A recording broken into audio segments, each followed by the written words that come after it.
Hey everybody, welcome to Monkey Fab Garage. Look, we're doing science today. monkeyfabgarage.com. So we're going to be testing fans. We're doing fan stuff today. The thing you will need to do is read the instructions that are provided to you by Warr Performance, the burn down garage fan shroud. The other thing you might want to know is that to do this, you're going to need, I'll probably go inside, 16-inch hole, basically. We'll get this guy mounted. And I would say 3 inches, because it goes down. It goes down 1/4 inch into the shroud. So if you know those things, it'll be off to a good start. So what we have here is 3 different motors. We have an original GM motor that we got from Gateway Parts Online, and then we have 2 motors out of this TYC. Why would we want to test this or show you anything about it? Oh my goodness, heart attack, $390 after taxes and shipping and all that. So quite a bit. And then the 2 fans in the fan shroud was the same, well, less than, we'll say less than the price of a single fan, but how will they perform? So that's what we're gonna do, is test them. We got them marked, and we'll put the results above or below. Hope you guys enjoy. If you're gonna use these China boys, just so you know, you're gonna have to do a little modifying to the kit. Nothing that you can't figure out. I will tell you the one thing I had to do, besides modify the back bracket just a little, put a little notch in it, super easy, is the fins were too high. And I had to grind some of those fins down. You guys can see that across the back there. All right, a word about our testing and how we're gonna do this. So there's a little spot right here that shows, I'm just gonna check them all by holding it in the exact same place and taking that reading from the front. That'll kind of give me an idea of how it's flowing through my condenser.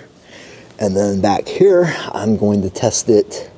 So it's here and here. So up here and then again here. So we'll get all readings, front, mid, and outer on all 3 fans. And we'll do it at 30 pulses per second, 60 pulses per second, and 90 pulses per second. I thought I'd show you real quick just what we're sucking through here. So again, there's a huge air conditioner condenser right here. This, you guys probably saw the zip ties on the back of this and wondered what that was about. No, we didn't zip tie the fan to it. That holds this foam, like this foam rubber. Like I got this high temp foam rubber stuff to make a good seal up against the back of the condenser. And then this is sealed with this, again, high density foam rubber right up against that. So it's pulling, and it's thick. So that's a thick, I think, 2-core. And this condenser is just like the size of this whole front, what do we call this, bulkhead, the radiator support. So pretty thick that we're pulling through, and that might give you just some idea. And then, like I said, there's, you know, stuff in front of it, but it's not sealed up and tight. The stuff that says sealed up and tight is just what you'd have in your normal car there. All right, so we've finished with our tests on all of our motors and got the guy in there for permanent now. Here's the results.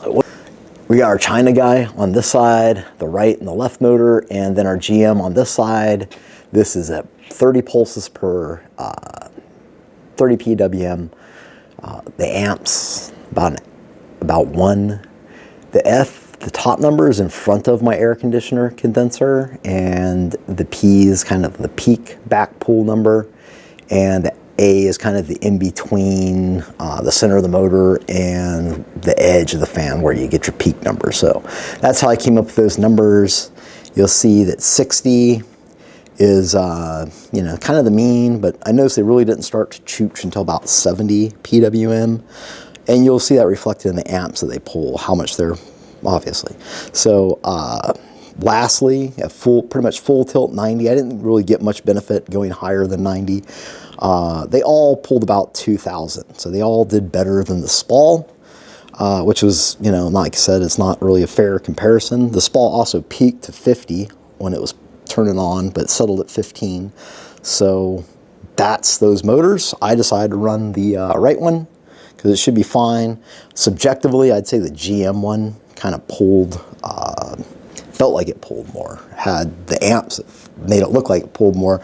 I think that fan and shroud limits flow to a certain extent because of the surface area that it's drawing everything through, etc. And that would maybe explain why we're not seeing a huge change in numbers, but we're seeing a high amp change, etc. But we went with a middle number because middle ground, and we can always upgrade. I can go with a badass boy, or I can sell it to somebody. I'm not really sure, but yeah, go down to probably the thing to do would be the best, just go down to your local wrecker and buy it for probably a third of what they cost new, and you'd be good to go. So hopefully that stuff helped you with your questions on this stuff.